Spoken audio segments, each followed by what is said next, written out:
Hello and welcome to episode 82 of Champion the Gamer. It is going to be sheer chaos and I'm here for it. We have Rebecca ChillandComfort. How are you? I'm very, very, very, very excited for this. I'm buzzing to talk to you all again. We have Holly Retro Hello! Very excited to be here, obviously. and we have Harley Q. That's me. This is going to be so good. Honestly, I said at the last one with Holly and Harley, so many messages of positivity and love for it, and it's just something we need to do again. So all we need to do is add another bit of extra spice, and here's Rebecca to add that extra spice. We're here for a roundtable, so it's slightly different than normal. We've got a few sections to go through. We've got a quiz later and all kinds of good stuff. But otherwise, it's going to be me saying a few words and then backing out for about an hour. We're jumping to the first one, which is book club. So we're going to let everyone know first of all what you're currently playing. So Rebecca, what are you playing right now?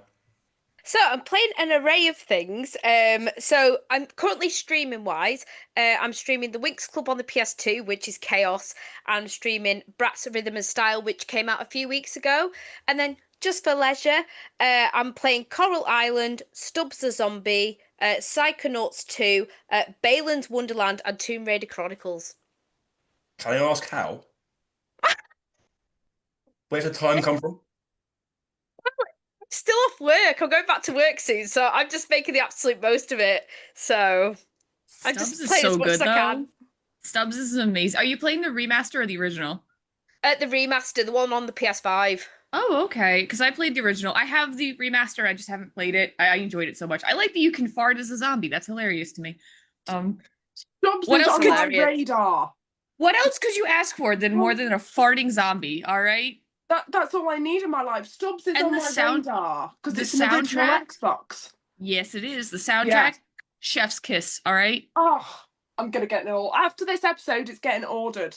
I'm Do so it. excited for it. As soon as Do someone it. mentioned, I hadn't even heard of it, and then someone mentioned it, and I was like, that sounds like it is up my alley. I will get on that. I've seen no gameplay. I've seen nothing, so I'm excited to dive into that one at some point. Yes, I've already broke the rules that Marv said not to do. So Listen, there are no rules, man. We're just getting on with it. It's fine. my bad. It's all good. Yeah. If anybody has not played it, it's like Grand Theft Auto, but you're a zombie. It is chaotic.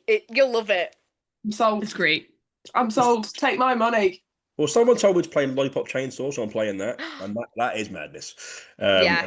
That's got zombies too, so that's what I'm playing right now. That's Harley, written by Harley? James Gunn. Did you know that? James Gunn Really? wrote, yeah, James Gunn doesn't miss. The gun doesn't miss. Or is it doesn't jam or whatever. Yeah, no, he wrote Lollipop Chainsaw. I have it. I haven't played it though. Something I want to play.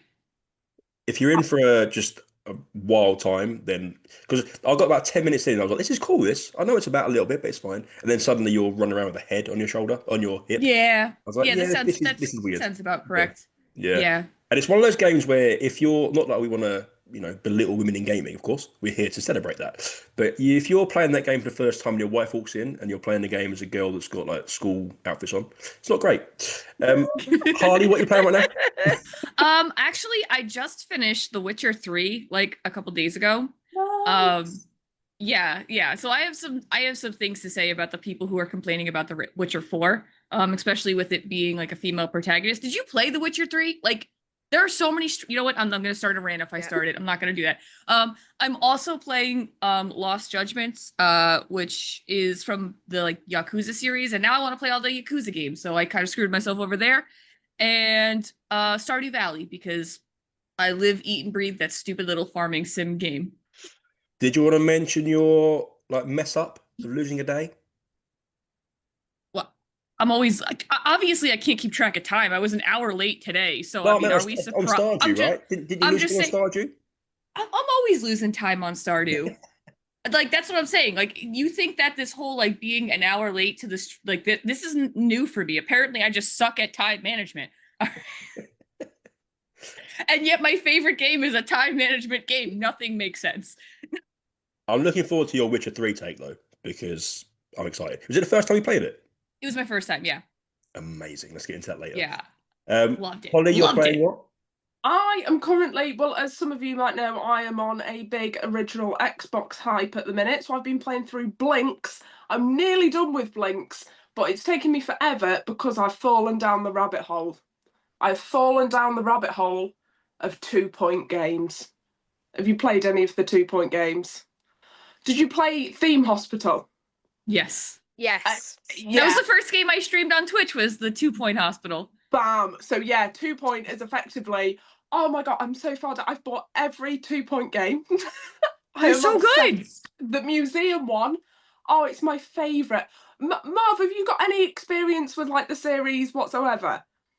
A little bit. A friend had them, or a couple of them. Yeah. I was more of a Sim City type guy. I wasn't playing that sort of Oh, thing. Simset, mwah, mwah, another Mwah. quality. But yeah, you'd love 2 Point then, and it's got just stupid British humour in it. And like the 2 Point museum, it'll come up with announcements over the radio, and it's like, fun fact: dinosaur fossils used to be surrounded by dinosaur, and you're like, what the fuck? Like just stupid stuff like that. And That's- it's my The favourite. hospital one's so funny too. It's like, remember to not die. It's like, what? Like, yeah, I'm in a hospital for a fucking reason. Like, yeah, that's kind of the goal. Like, If you had to That's so recommend, good. so let's come back to Rebecca, right? If you had to recommend one game for somebody else on this podcast now that you're currently playing, what would it be?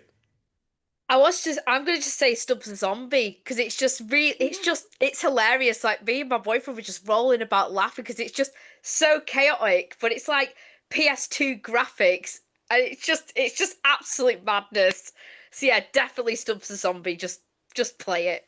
We need to shout out your like Bratz playthrough though, because that's just so funny to watch. Yes. Where's that love affair started from? Because you love it, don't you? I love it. Is it obvious?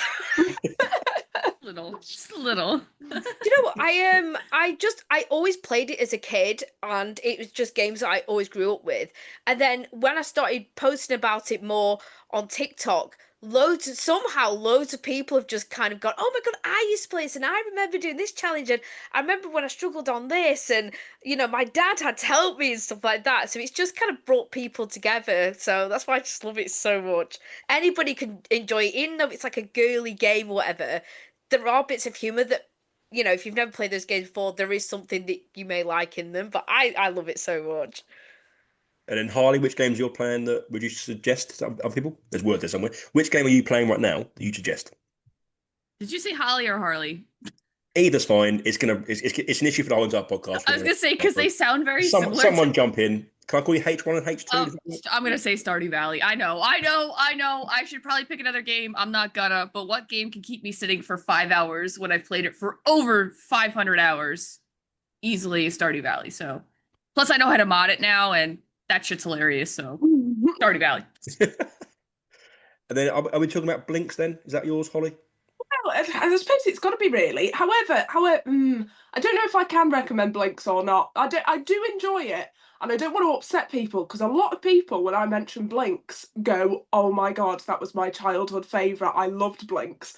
But sometimes that game is fucking frustrating, and it's just down to the technology of the time, and just it's trying to do things and push boundaries, but sometimes it's a bit awkward and a bit clunky. But it is overall.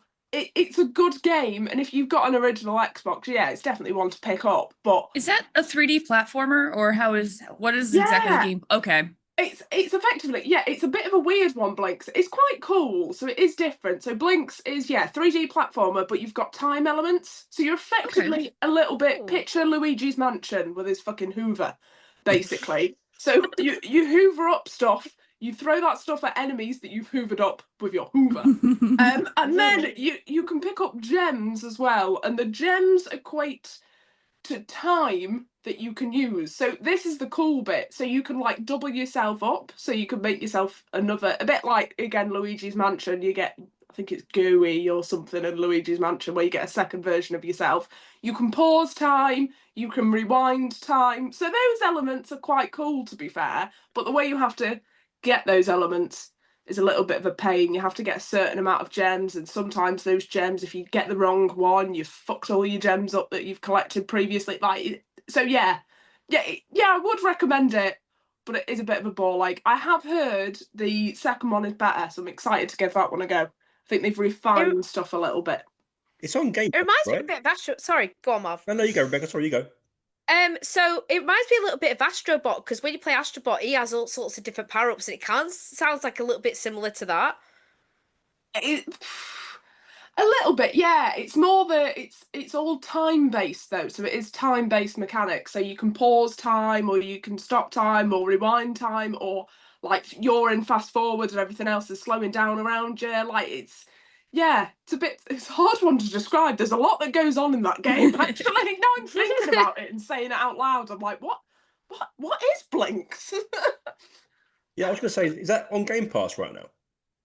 It is, right? There is every chance, because it is an Xbox exclusive, there is every chance that it will be on Game Pass, I would imagine. Yeah. I have the second one. From what I've seen, the second one is meant to just be that bit more refined. And if you are going to give it a go, I'd say give it some time, which is ironic. Blink's the time sweeper. But yeah, give it some time to let it really get going, and it gets good once you're a little bit more into it. The platforming elements come out a little bit more. So yeah. Cool.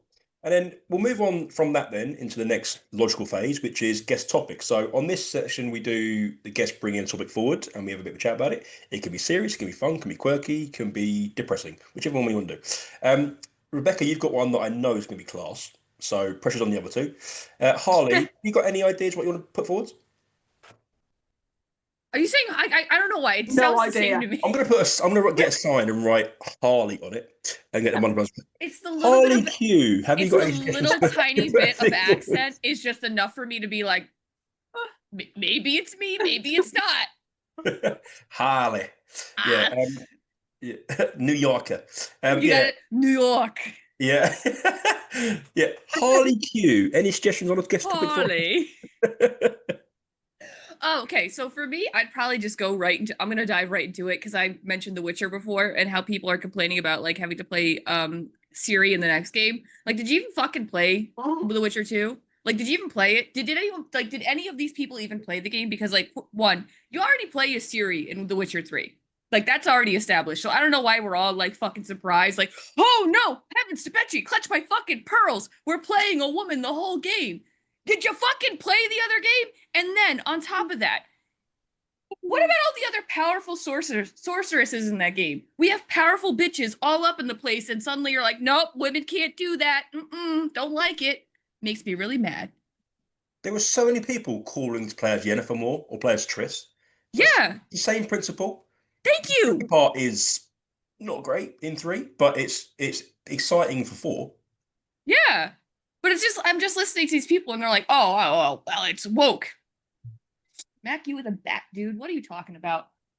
I think so many things now are woke, pun intended, that they're not woke anymore. It's just a thing. I feel like it's a defense mechanism for not being able to face a lot of realities and a lot of biases that they face. That they don't seem to realize that there are a huge amount of women and that women can actually do the exact same thing as men. I know. Fucking crazy, right? I know. You calm down, Harley. You calm down. You're getting too wild. No, but it's because it's the same thing. Like with like Ghost of Yotai, you see the exact same thing where it's like, oh no, you're playing as a woman. Like really? Because even with Grand Theft Auto 6, you're also going to be playing. It's going to be the first game that you can play as a woman protagonist too. I know it's not all women, but like, come on, guys, it's 2025. Are we really upset that there is a female protagonist in a game? Like, let's get over that. We make up almost half of the market. If we did actually count more of like gaming, such as mobile gaming, I'm pretty sure we would actually make up half of the market. We dominate it statistically. Like, we make up 80% of the mobile market. Like, and a lot of that is because there's no online interaction with other characters. So a lot of women aren't harassed online. It's really scary when you look at the numbers. So that's why I'm super passionate about it. Have you played Witcher 3, Rebecca? Yes, I loved it. Do you know what I loved about it? How beautiful it was. And you didn't have to rush to complete it because it was just such an open world. You could spend so much time exploring. And I think I'm not going to spoil everything because it was like years ago when I played it, but I think I got one of the good endings as well. So I was like, yeah, I'll take that. I did something right in the game, But yeah, honestly, such a beautiful game.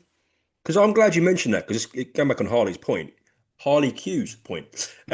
It's I'll stop. I promise. It's the thing about Ciri that interests me in that game is, like you said there about the pacing of it. You don't feel like you need to rush the game because Ciri, as a female character as a character is capable. Like, yes, you're hunting for her, you're trying to find where she is and stuff, but you don't feel rushed because there's this fleshed out, capable character there. And so it stands to test that she can be her own character, her own basis. Even if you like compare it to like say something like Resident Evil 4, where you have like Ashley who's completely useless the whole time. Like anytime you have any kind of Ashley sequence, you're like a little bit dreading it, let's be real here. I know it's kind of a joke in the gaming industry, but then you look at something like The Witcher 3 where you have Ciri who like even the parts where you are playing Ciri, not once do you ever feel like I am the weakest character in the game. In fact, there's parts of this game where I'm playing Ciri and I'm like, wow, I would love to play a whole game with the character with these mechanics because I love the fact that she can jump around and time warp and stuff. That's really cool. But there's parts where, like, even it's not a massive spoiler really, but when she's with the Baron, and you're like, in any other game or most other games or movies or whatever, she'd be the vulnerable, taken in by the much stronger male character. She is her own entity. She's there by choice. She's sought refuge there by choice. She can leave at any point. It's not like she's in a dangerous position, really. You don't feel that. She consistently makes a name for herself too, Yeah. because even when she does show up with the Baron, she does show up very weak, and he kind of helps her. And like you'd think that that was how the relationship was going to go, but no, she in fact started hunting for them too and stuff, and became a big part of the Baron's little thing there for the short time that she was there. So I thought that was kind of cool. Holly Retro, trying to enunciate a little bit. Have you got a guest topic for us? Do you know what? I've caused chaos. This is nowhere near as good as Harley's, and I love how passionate she gets because she's spot on every single time. She is spot on. But I have found, and I want to know if you guys feel the same, that a controller or original hardware seems to make a massive difference on how my gameplay style is. So, for example, just to give you an example, I play Mario on the NES every time. Every time I just want to get a quick half an hour gaming in, little bit of platforming fun, I'll play Mario on the NES. So I was playing Mario the other day. You know, I normally average about World 4, and then I get shit and die. I thought, oh, I'll carry on playing it on my Switch downstairs, sit on the sofa, play it on the Switch. Shit, barely could get past World 2. And I don't know what it is or why I consistently reach a higher level when I'm playing on original hardware than when I'm playing on the Switch. And I don't know if it's down to the controller or what, because I just thought that was weird. And I wonder if anyone else has had that experience. Rebecca? So, I was going to say, I've got this controller on the PC, right? And I'll be honest, that has made my gaming experience a lot better. I'll see if I've got it. Here it is. So this controller, I'll show it you. Usually it lights up, but it's not plugged in at the minute. So this is the controller that I use on the PC. But what I really like is it has a function where you don't have to button bash all the time, because I hate that. I don't really bashing buttons when I'm playing games. So if you hold this little button here and another button for a few seconds, you could just hold it instead of like having to bash the button all the time. And if anybody suffers with like repetitive strain injury, it's really good for that. So I do find that this kind of controller sometimes I do find better than original console controllers. I hope that answers your question. I like that. I like the fact that it lights up, more importantly. But yeah, I think controllers can make a fucking huge difference. So obviously, again, going back to original Xbox, have any of you used the Duke? To my sins, yes. I don't think I have. So I might own the Duke, but I don't think I've ever actually used the Duke. No, I have you a don't wireless. I don't want to. That's probably why I haven't used it. Yeah, I have that monster. Do I have that monstrosity? State of Wow. that. I nearly killed a friend for making me use it. I was gonna. Oh, I thought you said you killed your friend with it. I mean, you could. Have you Nearly, seen the size of it? nearly. Let's get it I out, wouldn't nearly. admit that on a podcast, but hey, to each their own.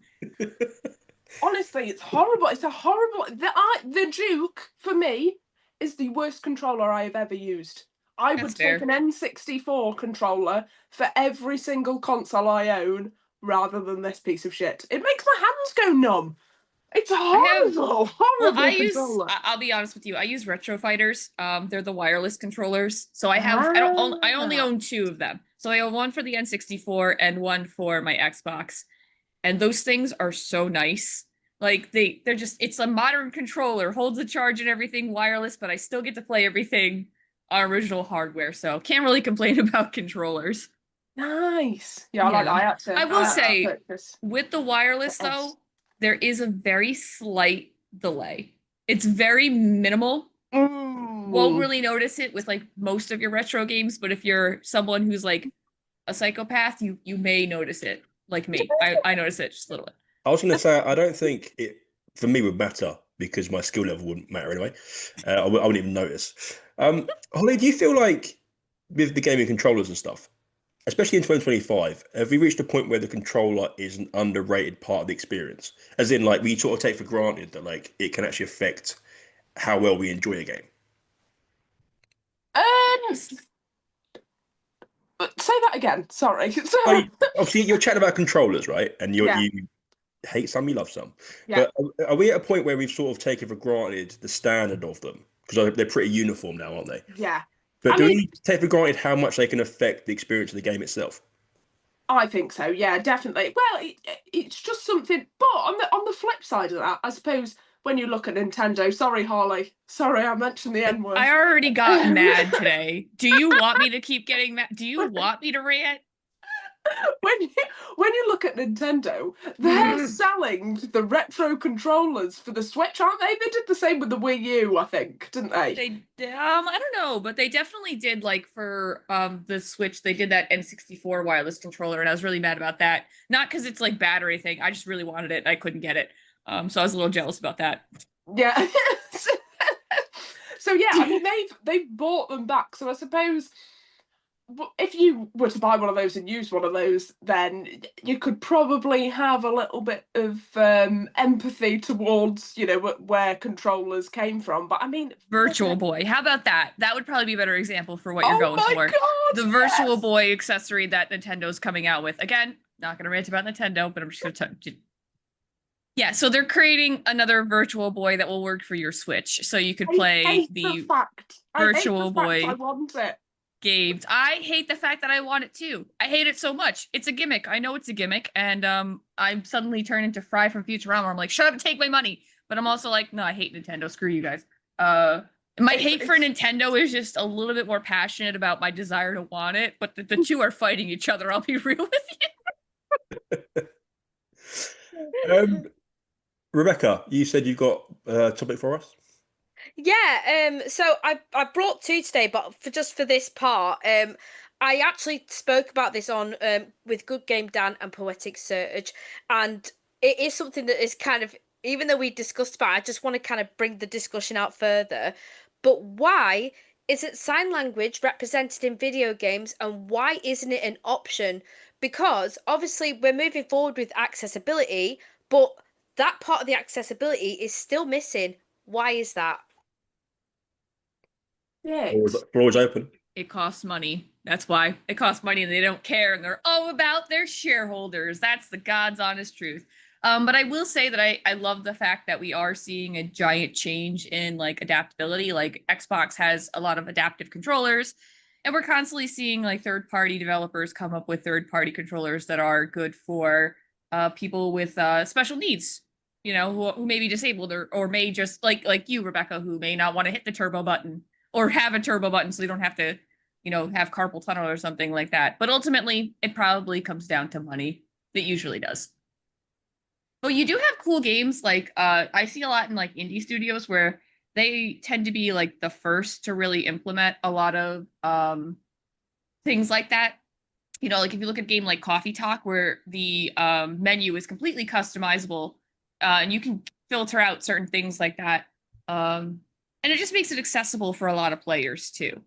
So I agree with you. There should be more sign language and accessibility for people in video games. 100%. Yeah, do you know what? It's nuts, isn't it? It's stuff that you don't even think about that often, but it could have such a massive impact. It is unreal. I was speaking to Kerr 9000, the little gem.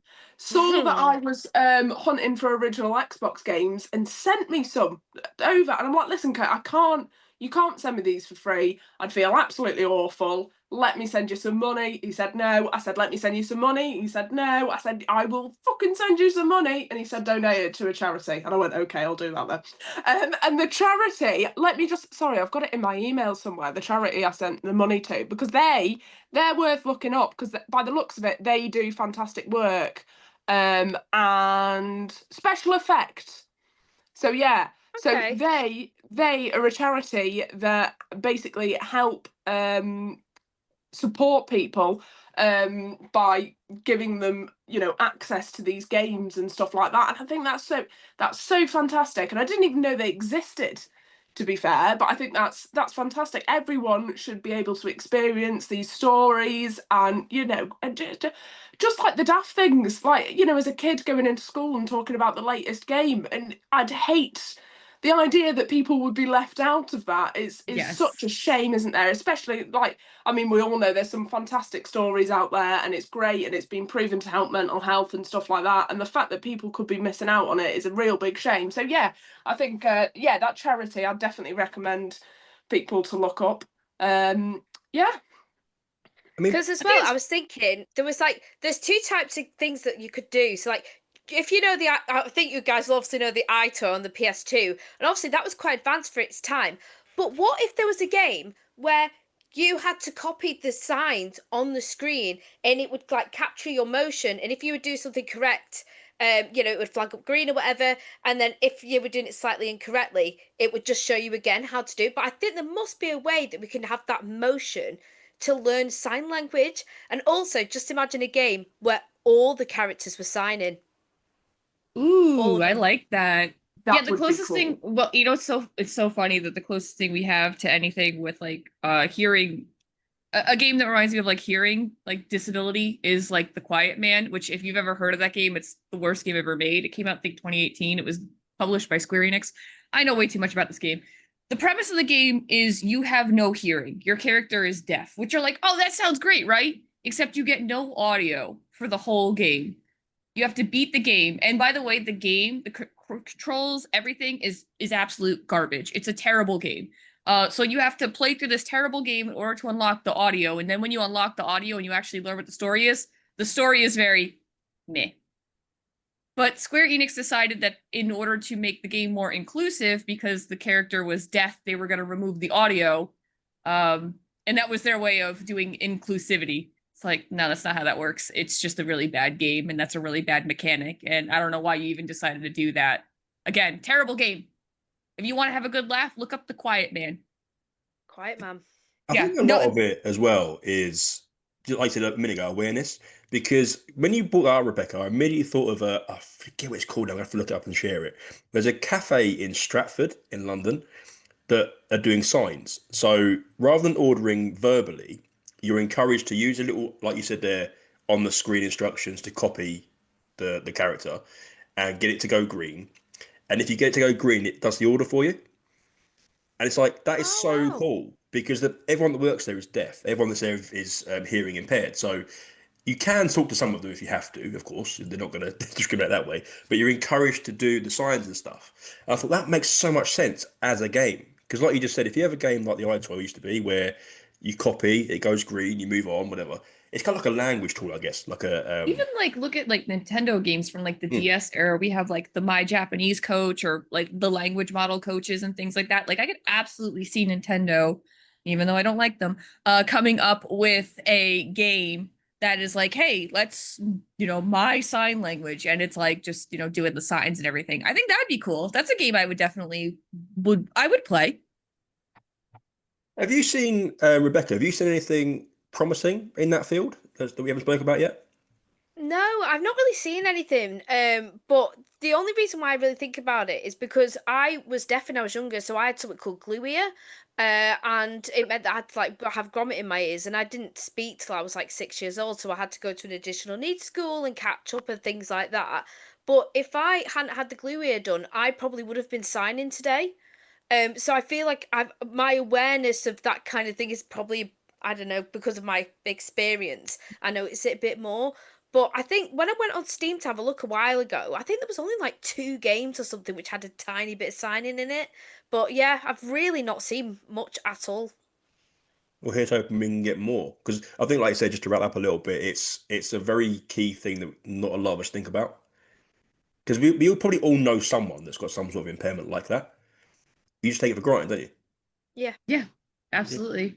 I I'll just think go on. You go. I would just think like with the just to go back with the Xbox controllers, I think since those because those have been out for a couple of years now, I would say that we have seen nothing but more inclusion as the generations go on. We are creating more adaptive controllers. We are creating more adaptive, even like gaming chairs too. Like we used to have those really crappy rockers. Now we get those really nice chairs that are comfortable that you can actually sit in for a while. So I think that once gaming companies realize that there is an actual market for people with special needs, whether it is, a physical controller, or having sign language, I think at some point they will notice it, but we just have to slowly get to that point. I was just gonna say if we ever get to the point of the podcast where we get a bit of dead air or anything, I've just written down this on a bit of paper that we can see or not. Just a spur of a reaction. Just to get me going, because Yeah. hold on. I need another 30 minutes of the podcast. Harley, start mentioning Nintendo. Did someone mention Nintendo? Yeah, so for the audio listeners, I've put the word Nintendo on a bit of paper, just so it's if we ever get dead air, just to fill some time. All right, Marv. I like inciting. Go ahead, Marv. You see Harley winding up a fist like a cartoon. Yeah. Let's go. Amazing. I want to get into something important as well, just to follow on from that superb and pertinent conversation. But this is obviously a podcast where we can celebrate amazing female people. That can be streamers, gamers, people that are interested in the medium, etc., industry people. But I'd like each of you to have a bit of a chat about how you feel about females in gaming now. It can be anything. Some of your favorite characters, maybe, how you feel you're viewed in the industry. Hasn't got to be too serious. You can take it however you want to, but just how do you feel females are doing right now in the industry? Holly? I think it's a little bit of a difficult one, isn't it? Because for every single positive you see out there, there is always a negative that follows along, and it's just soul crushing to say. I think I chatted to Harley about this a while ago. It was like, I love the Horizon games. I adore the Horizon games. And when the second one came out and everyone was moaning about what Aloy looked like, I was so disappointed. Like, what she looked fine. There was nothing. She just looked like a video game. I wouldn't have ever thought twice about it. But the amount of articles I was seeing and stuff like that saying, oh, her face looks too fat. Just bizarre stuff where she was getting overanalyzed was just crazy. And it's just a little bit soul destroying, isn't it, really? Especially when you're like, oh, I fucking love the Horizon games. I think they're really good. It's great that it's a female protagonist. And then seeing other people bringing it down, it's just like, oh, why? Nightmare, isn't it? I'm going to circle back quickly. So I want to get to the crux of different things. But I'd like all three of you to mention something first before I go. So, Harley? Oh, well, the first thing I think of is, and I haven't even played it yet, Silent Hill F, where we have a Japanese schoolgirl, and she's she's being sexualized like crazy. She's 15, by the way. You're all perverts. You're all disgusting. And y'all need Jesus because that's just disgusting. Because they're literally people are saying how they can't see up her skirt. She's 15. I don't know what's wrong with you. And just like the way that we treat women in the industry, and it's gotten a lot better because like we're seeing so much more female protagonists. I honestly think that people are scared for change because change is scary, but the reality is we're here and we're not going anywhere. As much as you don't like that, we've been here the whole time. We've just been pretty quiet about it, and now we're starting to make some noise, and you don't like that. So I don't know. It's something they got to deal with, and as for us, as for women in the gaming industry, I think it's a beautiful thing, especially knowing that we only make up like 20% of the CEOs and like the higher ups in gaming industries. You only make up like 20%. So it should be way higher than that, but we're not going to get into that today. What we can do. Rebecca, what's on your Do you mind? want to get me mad? That's going to be another Nintendo rant. Sorry. Rebecca, how do you feel right now? Right, so I'll start off with something that I noticed recently, which I thought was really positive. So I've been playing a game called Coral Island, and when a character is speaking on screen, it shows like a really detailed art style of that character. And one thing that I was really impressed with is one of the characters is shown to have stretch marks. So she's a mother, and on her stomach they've actually drawn stretch marks on her stomach, and that is not something I have ever seen in a video game. Like, I know it's something so small, but the fact that they have that representation in the video game, I just thought was really impressive. And every character, every female character in that game looks completely different as well. So they also have another person with like who's got loads of tattoos from head to toe. And I'm really glad that they show women in different lights in that game. I just think the art style is just really, really good.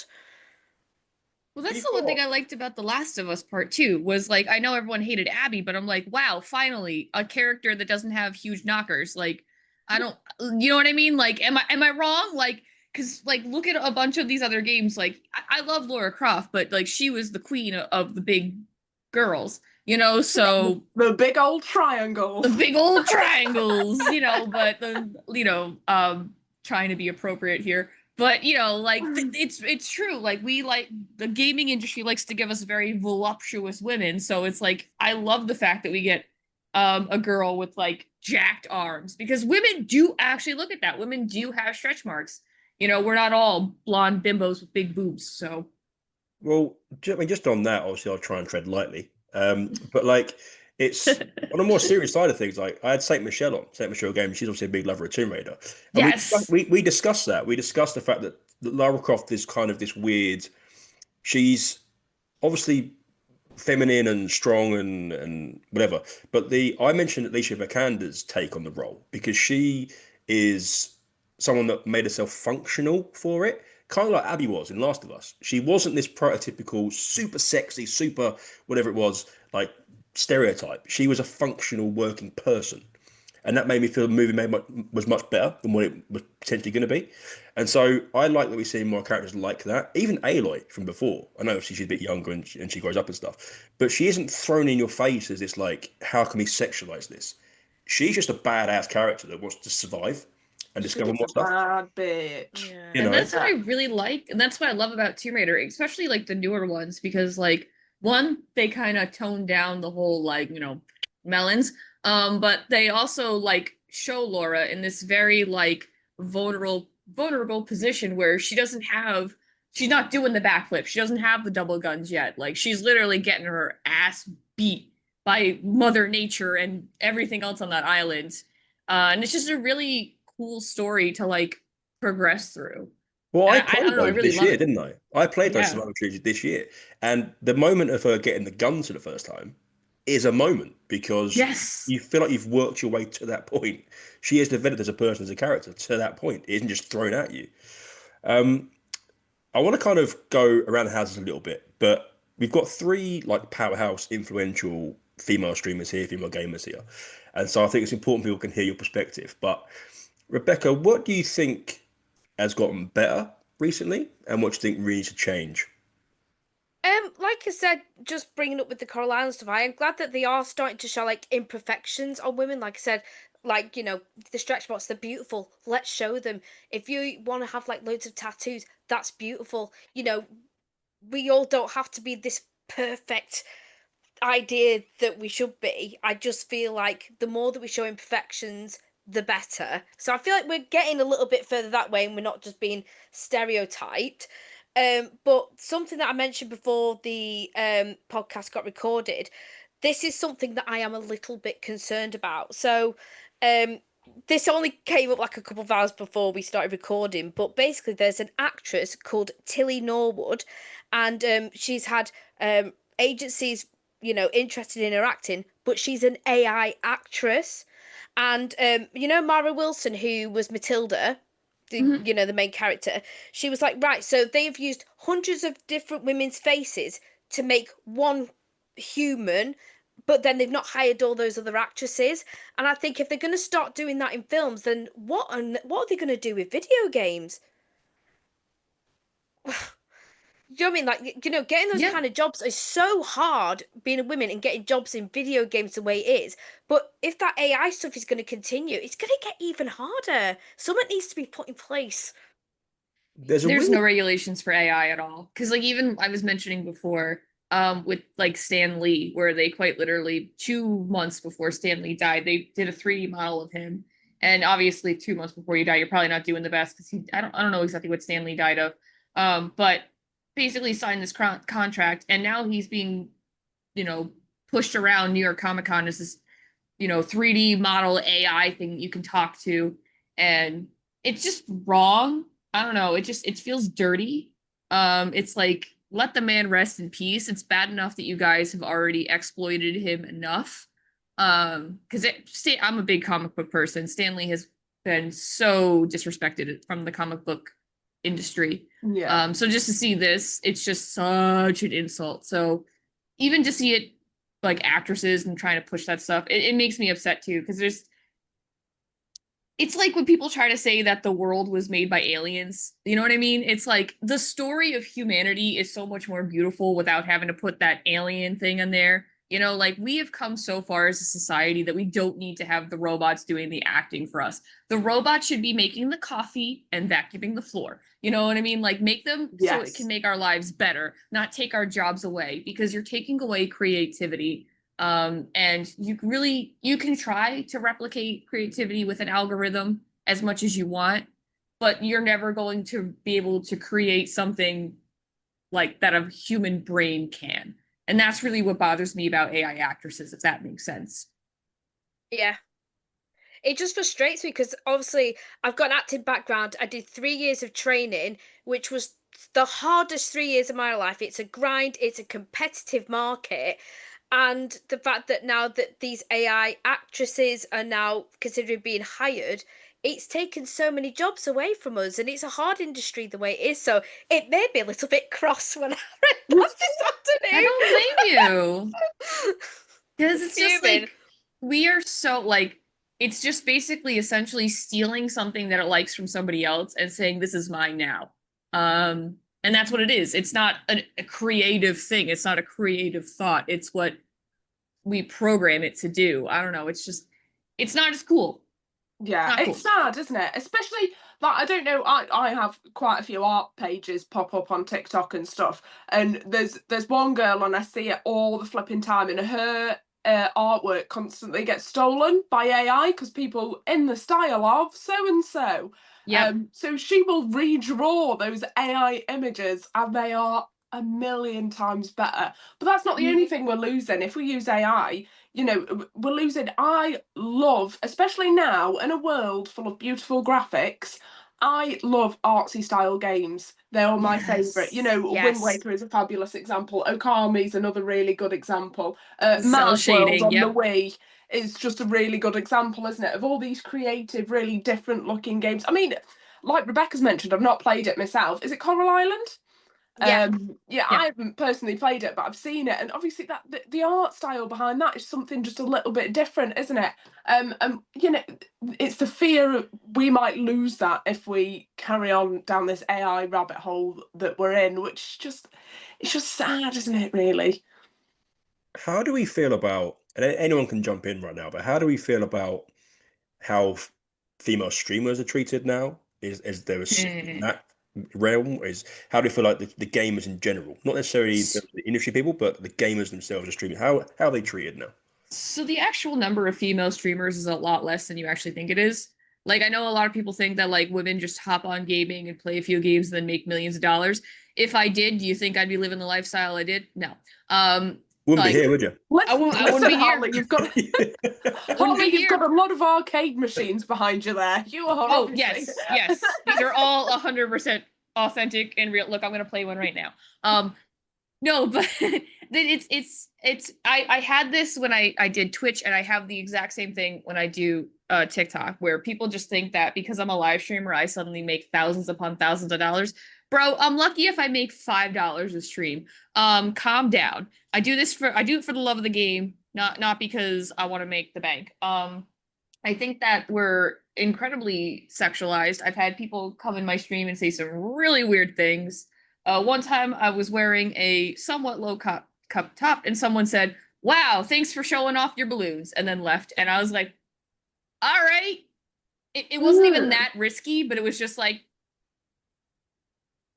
so it's not. People are disgusting. Ultimately, that's my thing. People are disgusting, but I don't. It's been about the same.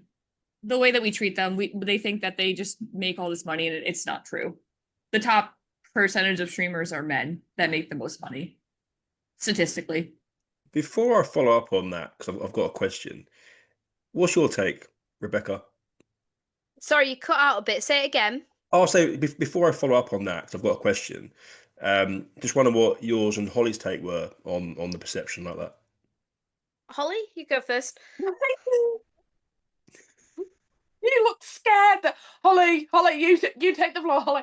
Well, obviously, it's a little bit different for me because I am too much of a wimp to stream. I will get on it at some point. It's just having a setup to stream, so I don't really have any experience of that. However, comment sections on TikTok, I can comment on experiences, and it's weird, isn't it? Like I don't think on my TikTok I ever sexualize myself even fucking remotely in the slightest bit, but yet still, I never even wear a low cut top, like anything like that, and yet still I get comments like wifey material, and I'm like, oh no, Oh. that's not what I'm here for. I've been in a relationship for 7 years. I've spent all this money on this collection, so user 9372 can tell me that I'm wifey material. It's just, yeah, I don't know. It's weird, isn't it, really? Sort of the comments. And, a lot of people do say, well, it's easier for you because you're a girl. And it's like, well, yeah, you never know. Maybe it is because the majority of my followers are male. But on the flip side, I like to think that maybe females that might come across my content and might see my content might be inspired to sort of get into gaming or talk about gaming, or and I mean that was the same for me before I even started my TikTok account. When I first ever started TikTok, I can remember seeing, and I didn't realize who it was at the time, Danielle Games. I don't know if you've seen her. She's got quite a big following, to be fair. And I can remember just seeing her pulling games off her shelf, and I was like, oh my god, a female with a retro collection like me? No way, I didn't know they existed. And then I made my TikTok. I obviously forgot about it. And then I saw Danielle Games started following you, and I was like, who the clicked on the profile. I was like, oh my god, it's her. She's still doing it. Which is cool. And then obviously when I first started my own gaming TikTok account, Harley came up, and it was just so nice to see another female creator doing the same thing, sort of thing. So if that, through all the negative and the fucking if another female can see it and be maybe, I don't know, slightly influenced, to either get into gaming or do it themselves, then that's a win on my end anyway. Yeah, Danielle was one of the ones that sounded wrong. She was someone I followed on Twitter first. Actually, she's a big influencer everywhere, Instagram, everywhere, and she's done great things. Yeah. WWE fan. Rebecca, thoughts?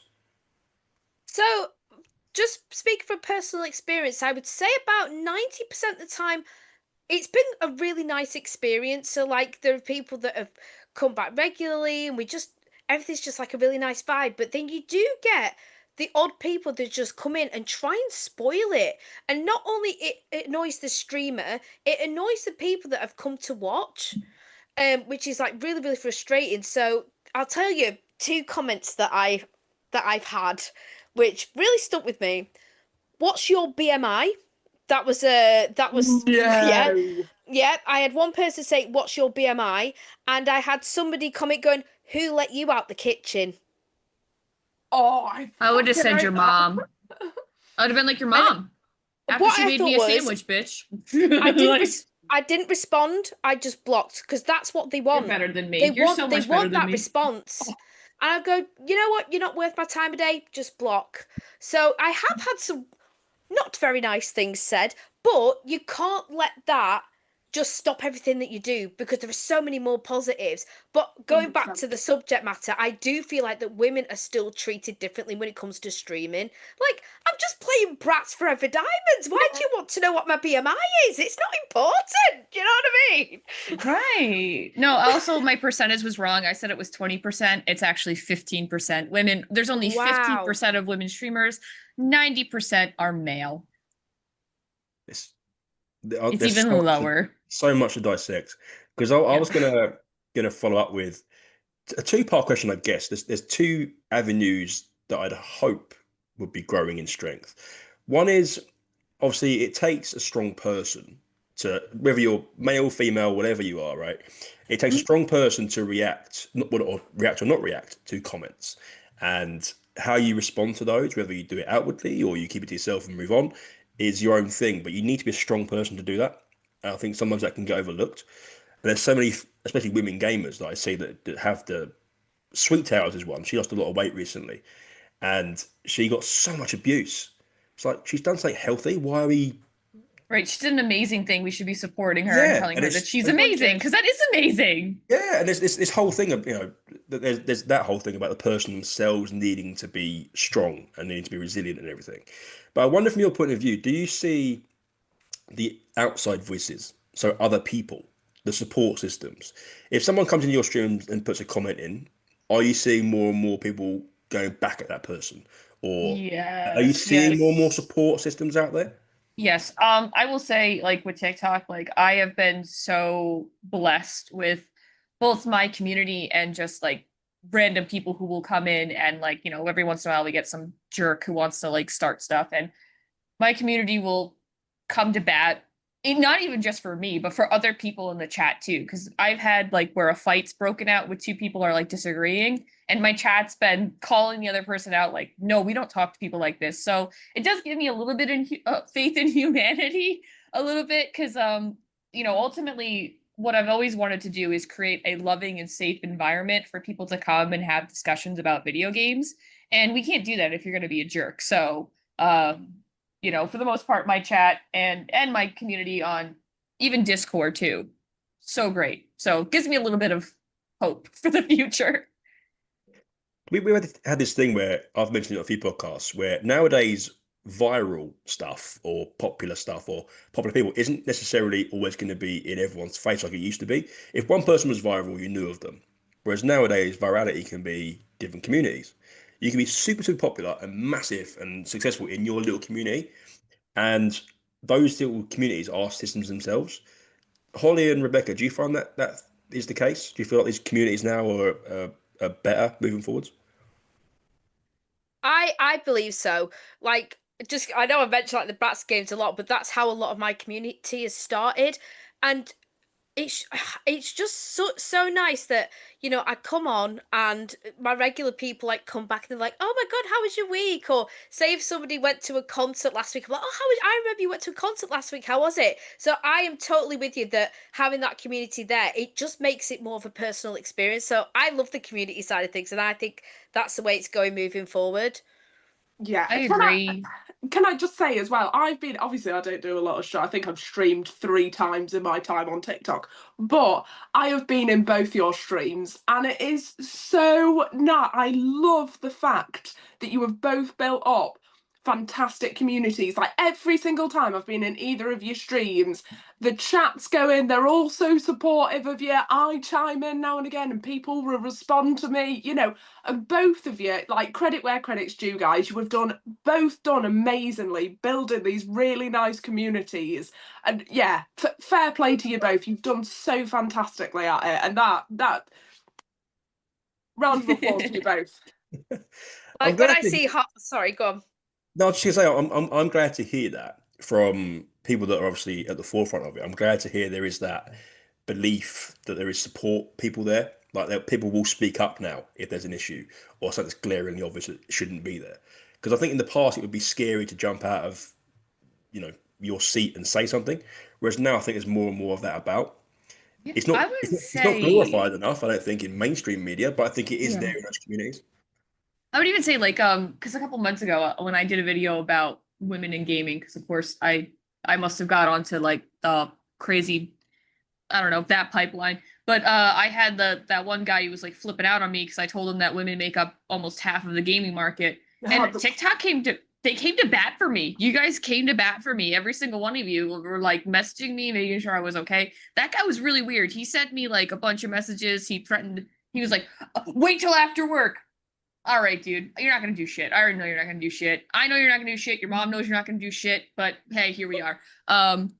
But yeah, no, it was like really comforting to just see people both comment and reach out to make sure that I was doing all right. Because the guy was a psychopath. He left like 50 comments, most of them smiley faces. It was weird. Well, I remember that. Yeah. That was so weird. That was the punches walls when his chicken nuggets are the wrong shape guy, wasn't it? Right. What And the an thing was, absolute freak. he never asked. He went on an Elden Ring rant, never checked to see if I played Elden Ring. Apparently Elden Ring makes you a gamer. I disagree, but hey, whatever. You know, boy was real triggered. Yeah, I'm just really glad I wasn't a streamer at that time because I was playing Stardew Valley and he went on a rant about Stardew Valley and I was like, dude, I would have given that guy the ammo he needed. I would have given him everything. What? I would have been so screwed.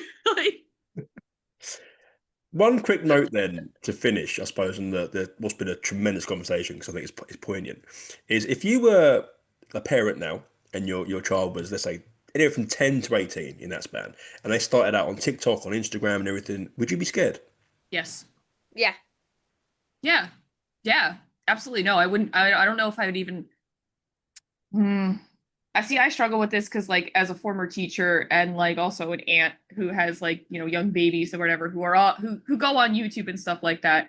I don't know. I get nervous, but I also like see that there's a lot of really nice things on TikTok. So it's like, but at the same time, let's be honest, we've all had that one video that's popped up on there. You're like, whoa, how the hell did that get past the algorithm? So, but I feel like that's just kind of the dangers of online because it'd be very ignorant of me to try and pretend that I never saw a messed up video ever online before the age of 18. Because quite literally, I remember seeing videos of stuff that happened from 9/11. So, because, I'm a dinosaur, I've been on the internet forever. So, I've seen a lot of messed up things online. I think it's more of parents needing to regulate the things that, like, if your kid is on TikTok, and I know it's kind of hard to do when they're a teenager, but when they're younger, you can kind of put in those parental controls and stuff like that. It's kind of a gray area because the rest of their friends are going to be doing it. And you also don't want to exclude them from what their peers are doing because then it kind of makes them a target for bullying. So it's definitely a balancing thing. I would say it's more of a case by case, depending on what the parent is comfortable with their kid being exposed to at that age. And is there I don't really know how to ask this, I suppose, but is there a difference if your kid was like, I don't know, let's say it's a 12-year-old and they were starting secondary school or high school and boy versus girl experience? If you had a young girl that was jumping onto Instagram and TikTok and stuff, is that a scary proposition? Yes. Yeah. Yeah. I mean, no. Chris Hansen has a job for a reason. Let's be real here.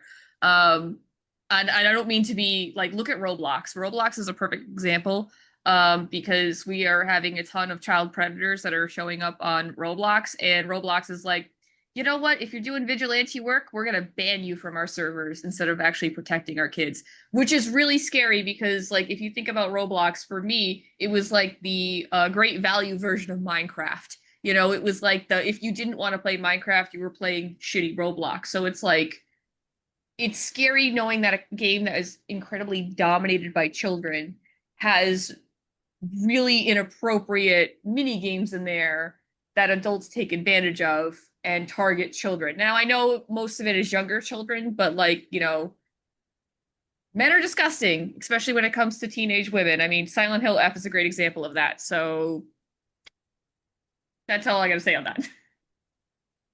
I think Rebecca, you wanted to jump in there?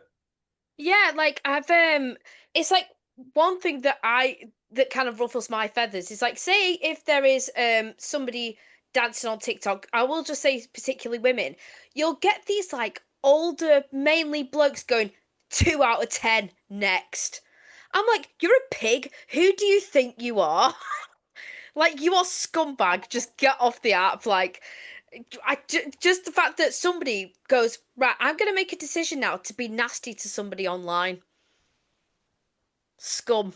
Bizarre, Well, isn't it? we've Yeah. had this discussion before, ladies, where when I did my little interview with you guys, that one of the questions I asked you was, do you get sugar daddy messages or do you get messages from women? Quite literally, yesterday I got a message, hey, beautiful, I know about your attitude. You look like an honest woman. I love you. If you could text me and I'll send you money and pay for your rent. Yes, please, thank you. Yeah. Here's Like- my PayPal. These are the shit, and I literally have a whole folder on my phone where I screen cap them, and because it's just hilarious to me. Listen, I'm old enough I can understand just ignore the message, but like, there's gonna be some teenage girl who might answer that, and it could get them in a lot of trouble. It's scary. Yeah. Yeah, it's definitely, the internet is great, and especially like our little retro area is so good and it's so wholesome 99.9% of the time. It's our little And we safe have- haven. Yeah. It's such a fantastic space, and we're all so positive and so encouraging of each other. However, it is so easy to fall into dodgy online traps on the internet as a young, impressionable child, especially like the amount of times me as a teenager in school got told, oh, you're really mature for your age. Like, looking back, Ooh. no, mate, you're a nonce. You are a nonce. Like, it's so bad. But as a kid, you're like, yeah, I am dead mature for my age. You're right. I'm not like these other 11-year-olds. Do you know what I mean? Yeah, So I it's can only so- imagine how many times I was talking to like a 30 or 40-year-old man on like MySpace or something like that. Because I talked to a lot of strangers on that app and or that website. And I'm like, wow, okay. I mean, who used Omegle? Oh That yeah. was- We all used it. Oh Yeah. well. You're like, well, that's a wang. We're skipping that one. Yeah. Like, Yeah. That was Well, that's scary another- for a young female. Willie, Yeah. Willie. Oh, a face. Hi. Now, Omegle scared me. I never went near it. But I think that's partly going back to what we said a minute ago about like the whole protection thing. I think nowadays it isn't so much of you can protect your kids from everything; it's how much can you protect them from. So they're going to Yeah. see they're going to see stuff. It's just what can you normalize and what can you make to be the bad side of stuff. You know, what's their understanding of what they're seeing? Basically, they're going to see stuff. It's just the way it is. Can you moderate how much of that bad stuff it is and what their understanding of it is, basically? And That was goes my to- parents' logic is you're going to see that shit anyway, so we're not going to bother Yeah. censoring it from you. Not the best approach. Don't do that. I do think that you should actually monitor a little bit of what your kids do. Do I think that they should have total freedom? No, but I don't think like a 12-year-old should have the ability to do like voice chatting online. I think they're too young for that. But if someone's like 16 and they want to play like Gears of War on their Xbox, that's appropriate. You're old enough. You should be able to handle voice chats at that age. But again, I think it's a case by case thing because I don't think a number is going to magically make you mature. You know, it really is depending on the child. Well, I would say dependent on the certain time frame, but like as a 15, 16-year-old playing Gears of War and Halo, whether you're male, female, whatever, we said some pretty heinous shit. So, there is. Especially in the early 2000s. Are you kidding me? I can't tell you how Yeah. many times I got called some kind of slur. Even me, I was calling people out. It is what it is. Can I just add one more thing to that as well? Just being like, just think about absolutely not. Another way you could think about the scary side of things. I know that we will have to like move on stuff soon, but should there be like regulations on certain filters as well? You know, like because like say if I'm like a 14-year-old going on social media now, I'm looking at somebody going, oh my god, they're so beautiful, like I wish that I had this and I had that, but a lot of the time that's not reality. So I think that is also a scary side, and I think maybe there should be some moderation on certain filters as well. I think so too, because even with streaming, like on TikTok Studios, you could put a filter on yourself on TikTok Studios. So like your whole experience on TikTok, people viewing you could be through a filter and you'd have no idea that whole time. You would think, oh, I use filter too, I ain't gonna lie. All right. Like, all right, I'm a girl, I'm allowed to. Okay, sue me. Please don't, I don't have a lawyer. But it's like you need to kind of erase when you're looking online that this might not be 100% authentic. And I think that's really hard for us to do because we see it and you're like, this has got to be real. It's probably not. Or at least it's somewhat edited. Okay. I think there's so much, honestly, so much stuff to take from that. And I can't thank you enough for chatting about it because there's some difficult stuff in there and there's some really, obviously, important stuff in It's there. important stuff to talk about too. Yeah, for sure. I do think that kids should be playing video games. I do think kids can play online with video games. Like, I do think that there is a safe way to do it. I just don't think we've necessarily achieved that yet. And I do think that these gaming companies do need to take a little bit more of an initiative with regulations. Because we do see a lot of the times, even with adults playing video games, that there's an immense amount of bullying happening all of the time. And I mean, just go in a Marvel Rivals chat. How many times are they going to tell you that you're dog shit? At least once per game. So kind of, I don't want to say like the trash talk is like kind of part of the thing, but like some of these guys go straight for the jugular sometimes. You're like, all right, listen, I get it. I suck, but I'm not that bad. Like, calm down. I mean, jokes on them. I am pretty dog shit in most games. So I'm dog shit too. I'm not going to lie. There's a reason I play Stardew Valley. Okay. One that is very good at moderating their online services. I'm sorry, Harley. I'm sorry. I'm going to have to say it. Don't you dare. Nintendo. I'm done. Nintendo create really safe online spaces. Right, Marv, move on, quick, Marv. We'll move on. Let's go to the coach's quiz. So, because I've got three of you, we've got the coach's quiz today. We've got 5 questions. And in these roundtables, the choice is yours. You can work together and you can write an answer down and work together, or you can go against one another. How would you like to do it? Oh, should we work together? Should we work together? Okay, yeah. It's like empowerment, yes. Yeah, teamwork makes the dream work. It's not the super trickiest quiz, I hope. That's obviously taking preference. We're just getting them all wrong now. Yeah. The female gamer. I thought it'd be nice if we could add the question, and then if there's a chance to or need to, we can have a bit of a chat about it afterwards, because that would be nice to sort of fit out. Okay. Cool. So, question 1 is they're all multiple choice, by the way, which is good. I like to do more choice. In Metroid 1986, players only discovered that Samus was female if they did what? Collected a specific power-up, completed the game in under a certain time, defeated the final boss with no continues or saves, or entered a hidden password. I want to say is they beat it under a certain time, because I know there's multiple endings to it, because there's like one where it's just her hat off. There's one where it's her whole suit off. It's like a whole thing. It's not just one. I don't know. Yeah, it's definitely, it's a completion thing, isn't it? 100% it's a completion thing. Definitely completion. Yeah. Are we locked in? I'm going to say, I have no clue, so... So to find out that Samus is female, do you collect a certain power-up, complete the game in under a certain time, defeat the final boss with no continues, or enter a hidden password? It's not the password one. 100% it's not the password one. I'm pretty certain it's not the power-up. So it's either boss or finish the game in a certain time. What are we locking in? You know what? Let's ask Google. I mean, I think I am pretty certain it is. I want to say complete. I don't know. No, I don't know. I'm questioning everything now. It's the ending. It's 100% the ending. I know that for fact. I know it's the ending. I know it's at the end of the game. That's why I'm like, I don't know if it's like, because I don't know. Should we go confident and just go complete the final boss? Let's just do it. Go on. Yeah, let's do it. I don't know if I'm right, wrong. Let's do it. Go ahead. So you've locked in, defeated the final boss with no continues. Yes? Yes. Sure. I'm just following Rebecca's confidence here. Sure. Incorrect. God damn it, Rebecca! Why would you say that? The way you found out Samus being female was by completing it in under a certain time.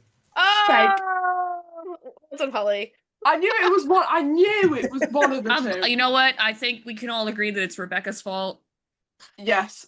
Sorry, Rebecca. We love you, but we need someone to point the finger at. And it's you. It was me last time. It's now you, Rebecca. In my defense, we had to make a decision. We were under time pressure, and I made that decision, whether it was right or wrong. I love your confidence, but no. I love the irony in Yeah. saying that you did it in a time pressure environment, which is what the answer was. So the second question is, which of these? This should be fairly straightforward. This one, actually, no. Tell you what, going backwards a little bit. Have you all got to the point on Metroid or seen it at least about Samus? Yes. I've never. Yes. I don't know anything about it. So, I haven't done it from myself. memory, there's like Harley said, there's different versions, right? So you can just see it with it's just the face, I think, in the Yeah. suit, Yeah, or you she can takes see it where the it's like a helmet off. bikini or something. That's what screwed me up because I'm like, I know there's multiple ones, and I'm like, well, how do you Yeah. get the other ones then? I don't know.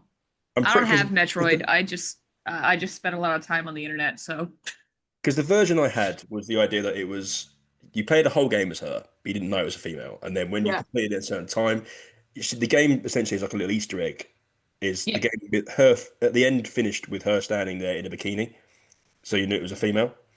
And I was like, that's just a pretty monumental time in gaming to find out it's a female. But why is she in a bikini?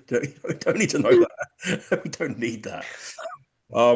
Okay, question 2. And this should be more straightforward, I think. Which of these characters is the first playable female character in the Street Fighter series? We've got Cammy, we've got Sakura, Chun-Li, or Rose. Chun-Li. it's Chun-Li. I want to say Chun-Li. Yeah, 100% Chun-Li. I'm not a I'm Street going with Fighter these fan. guys. Yeah, it was Chun-Li. Okay, good. Thank God. I was like, I'm 90% sure it is, but it's been a hot minute since I played a Street Fighter game. Come To on. eliminate some fears there. To be fair, in my defense, I did play Street Fighter relatively recently. So. Oh, well, there you go. What do you make of those sort of characters? Because a lot of the times in, say, the late 80s, early 90s, it was computer generated, so the characters look great, generally speaking, but very sexualized. Does that sort of thing hold, like Chun-Li, does that hold up now? They play off of that now, don't they? Where they keep her looking essentially the same, even in 2025. Do you wish they changed her a little bit? I feel like that one I give a pass because it's like, you know what? You've been that way your whole time. I'm not going to change you now. I feel like it'd be wrong to like desexualize her at this point because, or I shouldn't say, yeah, fuck it, we're gonna say desexualize because it's just like, you know what? You've been doing this for 30 years. You obviously are doing it for the love of the game. Go for it. To be fair, Chun-Li is one of the. I mean, Chun-Li is probably the most. I think there was females in fighting games before Chun-Li, but Chun-Li is the first like major female in a fighting game that has sort of global recognition. So I think in that respect, I mean, it's a massive thing, isn't it? I mean, it's so nice as a female to be able to have that female character in a fighting game. I mean, I will always pick the female character, hence why Chun-Li is so awesome to have feel like as that's an option. The more important thing is that there is a female character. It's kind of like, not that we're just like ignoring the fact that she's, very sexualized, but the fact that we didn't have any. We'll take we didn't it. have anything. We had nothing. We had Miss Pac-Man. We had Samus. We had later you have Tomb Raider. But even like, and then you have Chun-Li. I'm trying to think of some other ones, but that's pretty much it. Maybe Princess Peach, all right, in Zelda. But you don't even get to play Zelda or Princess Peach until like recently. So, and it's either they're fitting into this, they're really sexy, or they're a damsel in distress. They pick one of those themes. Or, as myself and Rebecca will know, the best version of that is the combination of Spice Girls because they do both. That's true. That is true. Yeah. Sometimes you do a little bit of both. So Yeah. I don't know. It's for me. It's not great. I don't love it. It's not like I'm, like, yay, she's hot. It's like, all right, at least she's in the game. Well, it's like we were saying before about Tomb Raider. Like that's one thing that Saint Michelle was saying. Like the cool thing about Tomb Raider is they went from like her being this sexualized polygon thing to being straight badass and having more clothes that were fully covered and all that kind of stuff. But then they found this medium where like she can be both super capable Yes. and athletic and talented and intelligent and everything, and sexy. Like it's possible to do both. You can find that medium there. It haven't be one or the other. Okay. The next question then is, who voices Ellie in the Last of Us series? Laura Bailey, That's Ashley Johnson, Ashley Emily Rose, Johnson. Ada, Ashley Johnson. and yeah. Ashley Johnson. I threw Ashley that in Johnson. there. You are correct. Ashley Johnson. I threw that in there because I wanted to highlight somebody in Ashley Johnson. To be fair, they all do this, but in Ashley Johnson, who has kind of stood out to me as someone that is super talented and Love shows that her. you can do everything. Like the whole Tomb Raider argument. She's obviously a stunning lady, we get that, but she's got the whole voice acting thing down. She does mocap, she does producing, she does like convention hosting, she does what's that, the D&D stuff. She does everything. Critical Role. Yeah, it's amazing. I love And Critical Role. yeah, yeah. Do you? Who else can you think of that does that? Is there more people we've seen like that? Laura Bailey, Matthew Mercer. Basically everyone from Critical Role. I love Critical Role so much. I I love want Critical Role. yeah, my Uh, thing is I want a Bria on here. I think she's hilarious. oh Um, my god. No, Troy Baker would probably be a good example because Troy Baker's done like everything. He's done anime, he's done video games, he's done acting. Actually, yeah, he was in The Last of Us. He was a side character in Last of Us, the TV series. So he's done a bit of everything too. Um, it's interesting because you have a lot of actors who will start off in like voice acting, specifically in like video games. Some of them just choose to stay there, like Roger Craig Smith, the guy who does the voice of Sonic. Um, but then you have people like Laura Bailey, who's like, I'm doing anime, acting, tabletops, a little bit of everything. I like voice actors, if it's not obvious. that's part of why I put it in there though, because I think what's important for me as a takeaway is like you look at mentioned Laura Bailey, you mentioned like I've got Devora Wild now, Samantha Bayhart. There's loads of different people, and especially women in games that are showcasing you can make a career out of this. You can embrace your nerd isms. You can be you and make a career out of it. Yeah. Yeah. Yeah. Also, I don't know any of like the actors' names in particular, but if you look at I adore the Supermassive games, like especially like the Dot Pictures anthology. Yes. I love it so much. And Until Dawn, and I find that especially in Supermassive games, the company tend to use a lot of the same actors, but the characters are completely different, and it's really interesting to see that these actors can do different characters, different actors. They can hold themselves in a different way, and I think the cast that are used in the Supermassive games are just super, super talented and very versatile as well. And before we go on to the next question, are we going to see you as a voice actor, Rebecca? I would love to do that. Actually, do you know what was really weird? So, I think it was one of the they had something to do with some of the casting of the new Bratz games. Found my TikTok, and I was, like when people say something, you're like, oh yeah, right. But then when I went to their page, they had 250,000 followers. I was like, oh, right, okay. And they were like, oh yeah, maybe we'll be able to find you something sometime. But I would love to do it. I would God, love to do voice Rebecca! acting. Oh, I that would would be love to. so good. That'd be amazing. I'd love it. Oh I'd be my I so finally happy get for to use you. my training. That But would yeah, I'd be love to do so it. amazing. I would love to see that. Because I'm not being funny, Rebecca. I have never seen a voice you didn't fucking nail. It's not happened. No, It she has could do not amazing shit with her happened. voice. It's kind of nuts. It's insane. Everything, even like daft little impressions, you just nail them every single time. Listening to Marv's podcast with you on originally, and you doing the Okami voice, that creased me because even Yeah. that is dead on. It's also really offensive when you hide talents like you're singing as well. I'm like, just share that, please. You, It's you like sent the message out, bless you. And you 8-Bit said, oh, Barber. Have you ever heard 8-Bit Barber sing? yeah. No. Dude's got the voice of a damn angel. He's got Mm. this really thick ass Scottish voice. I can't understand what he says half the time, but when he sings, it's like an angel. And I've told him this several times. I love that man. He's hilarious. Quick shout out for 8-Bit Barber. We love it. Yes. Barbara. He's We love it, hilarious. Barber.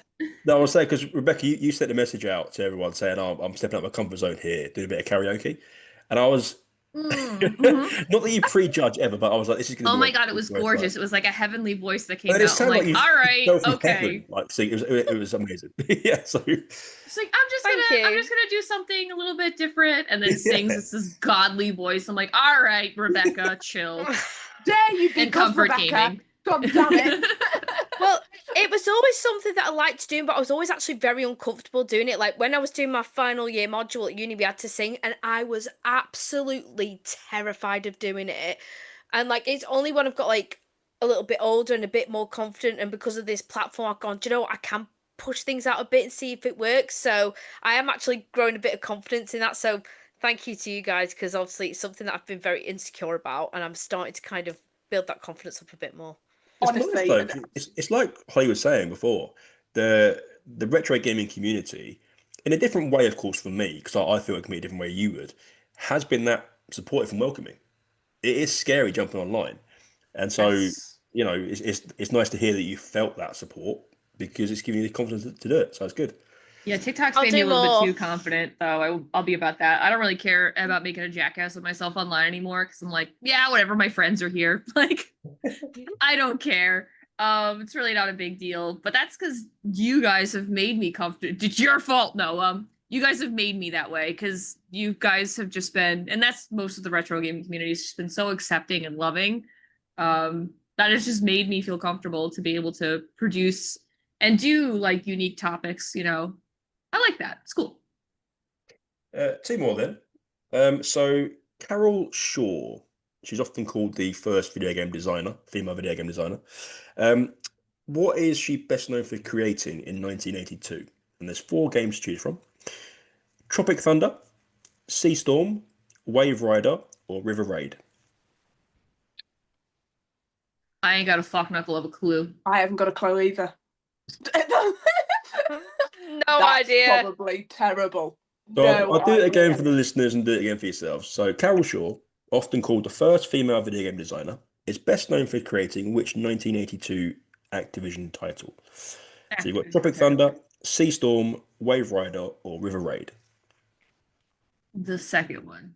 Yeah, I I'm like guessing. the name. I like the sound of the second one. Sea Storm? Yeah, Yeah. I haven't got a clue. I'm not Genuinely. confident in that idea. answer. Can we phone a friend? Yeah. You can do, I think what you can do. You can do elimination. You can do the 50-50. Oh, go on then. Should we have that? Let's do that one. Let's Well, do still it. gonna be a punch in the dark I'm anyway. sad. I'm sad no one realised that Tropic Thunder's a movie. So I'll take that out. Well, I knew Tropic Thunder was a movie. I didn't I thought it like. Here's the thing, though. The only reason why I didn't like jump to that is because there's literally 2 heavyweight champ games. There's one from like the 70s, and then there's one from like the 80s. So, and they're both named heavyweight champs. So I'm like, at that point, I'm like, obviously there was no regulation on titles in the 80s. So I'm like, because of that bit of information, I was like, I'm not confident. The thing about the 80s with the games is there was a lot of shovelware. A lot of fucking random shovelware came out. Yeah. I was going to put out a video probably tomorrow, actually, with a conspiracy theory that there's an infinity amount of Mega Drive games or NES games, because I guarantee you, if you think of something, it exists. I feel like the PS2 era, PS1, PS2 era was the worst for that. If you think of a game that it fucking exists. Yeah. 100%. Okay, so I will give you then. You said Sea Storm was your first answer, so I'll keep Sea Storm, and I'll keep River Raid. Now I think it's River Raid. I don't know. No idea. Rebecca, we're gonna put this one Yeah, on you Rebecca, again. your chance. Oh no, I'm not throwing myself into this one. Come on, Rebecca. When you got it wrong last time, we were really supportive. We were really chill about it last supportive, time. yeah. We're No, not gonna. I promise you, we're not gonna blame you this time. All right then, give us the 2 options then. Say it again. So, I love the format. Carol Shaw, often called the first female video game designer, is best known for creating which 1982 Activision title? Was it Sea Storm or River Raid? I know the answer. It's River Raid. You on, Rebecca? I know it. Rebecca, you are correct. I know it. River Raid is the right Yeah! answer. Never doubted you for a second, Rebecca. Never doubted you for a second. Yes, Rebecca. That's amazing. Okay, right. And the last one then. So, in Tomb Raider 2, so 1997. Oh shit! I actually might know this answer. There we go. Lara Croft explores which famous landmark during her adventure? Colosseum, Eiffel Tower, Machu Picchu, or the Great Wall of China? Great Wall of China? She visits all of them in all of the games, so damn it, I don't remember. I think the Great Wall of China's second one. I think Machu Picchu is the first one. The third one is Paris. No, the PlayStation 2 one's in Paris, isn't it? Angel Certain. of Dark is in it's not Paris. I know it's not Paris. That's one of the older games. Because I feel like the Great Wall of China was the very first level in Tomb Raider 2, but I might be wrong. I think I'm mixing them up in my head. I haven't played them in years. Yeah. I think Rebecca's right. In Tomb Raider 2, so 1997, Lara Croft explores which famous landmark during her adventures? The Great Wall of China, Colosseum, Eiffel Tower, or Machu Picchu? The answer definitely not the Colosseum, and it's either the Great Wall of China or Machu Picchu, and I feel like Machu Picchu is the first one. I'm gonna go with the Great Wall of China. I've got Great Wall of China, and I believe it was one of the first levels. Now remember, we all know whose fault it is if it's wrong, right? Hey, but last one right. It's not mine. It's not my fault. That's all I'm saying. I don't think it's my fault either. Is it my fault in some way if that's wrong? Or 100%. Everything's your fault. Do you not understand that? Well, luckily, it is correct. Great Wall of China. Hell yeah! Yeah! Yeah, I knew it the whole time. No, just a bit of fun there. There's a few things in there that was like, we had people from the industry like Carol Shaw setting things off and voice acting stuff. Gaming, I think, has got this, and you mentioned 15% earlier about streamers and stuff like that. Mm-hmm. How do we get more involvement? Oh, so man, I'm trying to do that. That'd be great. I just think that the best way to do it is talking about it. I think that a lot of people don't realize the statistics. I think that we see these massive clips of like female streamers, and there are very popular ones, but I think just like talking about statistics, talking about the reality of things, talking about what actually happens, because I think a lot of people don't really understand live streaming because they haven't really experienced it themselves, whether that's viewing it for the first time or even just being a live streamer yourself. We all like to form opinions on stuff before we even experience it. And I definitely think that that is one thing that has been negative towards streamers, because a lot of people come to my stream and see that I have 30 people watching, and they automatically assume that I make a ton of money. And they're always like, "How much money do you make?" And I'm like, "I don't make shit, dude. Like, I don't make crap." And it's actually having these honest conversations about reality. A lot of us don't want to do that, at least in my opinion. I've got two things to ask you to finish. The first thing is we'll do the couple of questions we got on the TikTok post I put up from a couple of lads that we know very well, which is Laney and from Wellesley.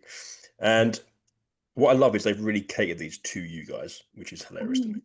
Let me just see if I can find it really quickly. Okay, so question for the Galdem. I don't even know what that means. Is this lady?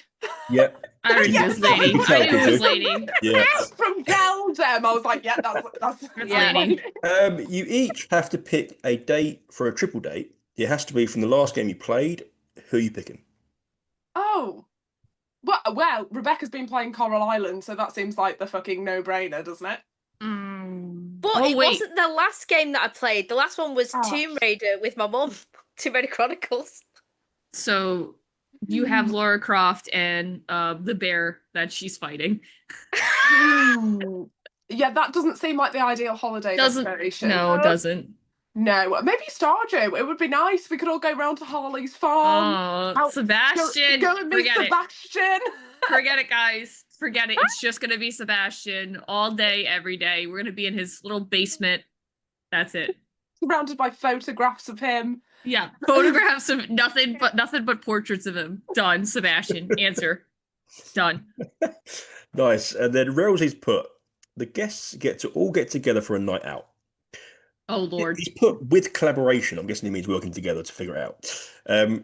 Which city or venue in a video game are you having your night out in? Oh, I don't care wherever you guys are at. Oh, I feel like, imagine like Super Mario Sunshine, Isle Delfino. I feel like that. Oh my god. Happy music playing and everything. Oh, it would be brilliant. Sat by a pool, drink in hand, little cocktail. We'd be living the dream. Rebecca would be taking the piss out of the voice of the locals. Yes. It'd be comedy gold. That's it. Imagine that. That would be a good venue, I reckon. I'm up for it. I Let's can't go. imagine the three of them a night out though. I think you'd really smash it. Be great. Yeah. I think an island paradise for a night out. I don't know if the place could handle us. That's the problem. Yeah, would it need to be an island to contain it a bit more? Yes. I mean, yeah. Yeah. Probably the best thing to do. Okay, so we tend to do on a normal podcast, on a normal episode, we tend to do champion the gamer or create a spotlight. So what I thought we'd do today is have each of you got a female streamer in mind or a female gamer in mind that you either look up to or that you follow that you want to give a quick shout out to? They're right here. Yes. Can't be these I two. really like Harley Q's Playtime and RebeccaChillandComfort Gaming. They're my favourites. Are there any you can think of though? Are there any out there that you want to give a quick shout out to? Yes. Go on. Oh, so this lovely person is someone that I've come across fairly recently. Now her name is Amy Cozy Tech, but their username is the Artful Sunshine. Aww. Yeah, and she's got into streaming, like she's been doing it for a little bit now, but she'll do like crazy games like Good Pizza, Great Pizza, and she'll literally just make pizza, but she will chat to every single person that comes in the room. She's like, hello, welcome, and she's like really calm, and it's just a really lovely space, and I feel like they really need some credit. So Amy Cozy Tech, I like what you do. Oh, you got anybody? Do I? Sorry, Holly Retro. Holly. So, sorry, I thought you were about Harley as well. That's why I was like sitting here silent. Do you know what? You've had her on recently, and she is a fucking legend. Fellow Holster TV. She is such. Oh my god, she's so funny. I was gonna say, I love her. She did like a whole thing where she kept doing like the real life Abby or shit. Yeah. That was so funny. Oh, it was great. Oh, She's wonderful. She had like a golf club with a cash converter's sticker on the end of it. Oh, she's so got, and to be fair, like you know, she has got a massive following, and for good reason. Like, but even though she's got a massive, every time I jump in her streams and stuff, she's always, if you like your retro content, go and drop Holly a follow. Do you know what I mean? Like, she doesn't. That's not what I'm there for. I'm there because I like her content and I enjoy her streams. Like, I'm not there for that at all. But you know what I mean? It's just that little bit of effort. Fair play to her. She is an absolute legend. Harley Q? Probably Saturn 9 gaming. Oh, I love yes. Saturn. Yes. I don't think I've come across them before. Oh my god, I love Saturn. She does What Game Wednesdays where her and her son, she'll read like clues to a game and then her son has to guess the game. And they're just a cute little family, and I'm decent friends with Saturn. Like Saturn and I talk all the time. She doesn't live that far from me. She's like a state over. So one day we're gonna do a meetup at some point. Nice. She's just Love a good it. human, good soul, hilarious content, and an amazing collection. She's going for a complete SNES collection, which yeah, she's pretty far along too. She's got a really nice collection. Maybe one day I'll go over there and steal all of it. I don't know, haven't decided. Let's meet up. Yeah. Let's meet up in my dress. Yeah. I love how you said that I love that you said that she's not that far away. She's one state over, which for us in the UK is probably us to like Greece or somewhere. It's like super far away, isn't it? Okay, yeah, but like also you guys, well, I've never left the country, so I don't really know how your shit's set up over there. But we had to drive everywhere. So it's like driving is not really a problem. Like for me to get to a decent store like Target or like Walmart or something, I have to drive 20 minutes. So it's like getting in the car and having to drive somewhere, not a problem for me. I mean, for context, I live in a city, and well, it's a small city still, but like it's still 20 minutes by the time you get through traffic. So it's about the same. Let's flip it then and do the regular champion game apart. But what I want to do today is just go around the table maybe and just say something about the other two in front of you that you take from their content or that you enjoy about them. Who do you want to go first? I'll go first. There you go. That was easy. Problem solved. But well, it's easy. I have two very incredible women here who are very well versed in video games. Rebecca, you are incredible at live streaming. You have just such a way with your community. I love the fact that you're attached to the Bratz games because as a fellow Bratz girly from, like just being obsessed with the dolls as a kid, it's so nice to see somebody still hold that passion for like those games because like they were kind of like crappily made, like the Barbie games, like they have their little shitty quality to it, but that's what makes it really good. So I just love seeing your passion for it and also your clips from like your streams and stuff like that, or you just a gameplay. Like you posted the crab rave to like Coral Island. I laughed for like 5 minutes at that because it was just so stupidly funny. Again, anything makes me laugh. Holly, you're just the UK version of me, where you know a dumb amount of retro video games, and we just have I'm pretty sure we're like somehow related. Like if someone's like, yeah, 100%. that's my clone, I'd be like, not gonna argue. The Yeah, evidence is there. It adds up. It adds up. Yeah, exactly. The math. So I'm so grateful that you guys are my mutuals and that you're my friend. I consider you guys my friends, and I thoroughly enjoy every conversation I have with you guys. I want to just jump on something you said there because it's completely spurred a memory of mine. So you mentioned Barbie and you mentioned Bratz and the whole things about back then and Barbie and that. In my local store is one of the Cindy games. Oh, there's Cindy's Fashion World that's like worth $1,000 or something daft. The one in What? there, 'cause I saw it in there about a month ago, and it's got like 200 and something quid on it, and I was like, "What the fuck is this?" Like, I know what Cindy is. I know what it is, right? I've been a kid before. I know what Cindy is, but like, why is it so expensive? And he goes, "Because they're rubbish." So bad, and there's hundreds of them. I don't know where they are. There's a lot of Cindy games. I just found that funny. I've never seen. It's supposed to be a PAL thing. No, Oh, is it? isn't Cindy the American one? I thought not American. Isn't Cindy the alternative to Barbie? I remember the dolls. I didn't know they had a game though. I remember the Cindy's dolls, but not the Fashion game. World is 100%. That is not. I've never seen that. I've never seen that before. Who the hell are you, Cindy? And why is it? Wait, why is it like $1,000 for what in the? Okay. Yeah, it's silly money, isn't it? Yeah, I just found out, but yeah, my brain went there. Holly, you go. Yeah, well, obviously, we all know we love each other. It's very nice.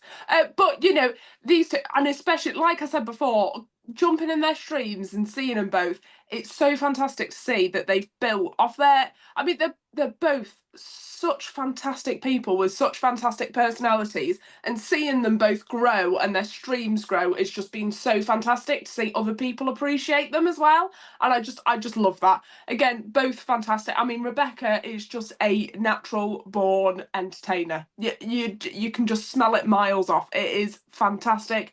You can't help but smile when you watch her. And Harley is just an absolute powerhouse. She's passionate and she knows her shit. So two gals I can't recommend anymore. No pressure, Rebecca, but your turn.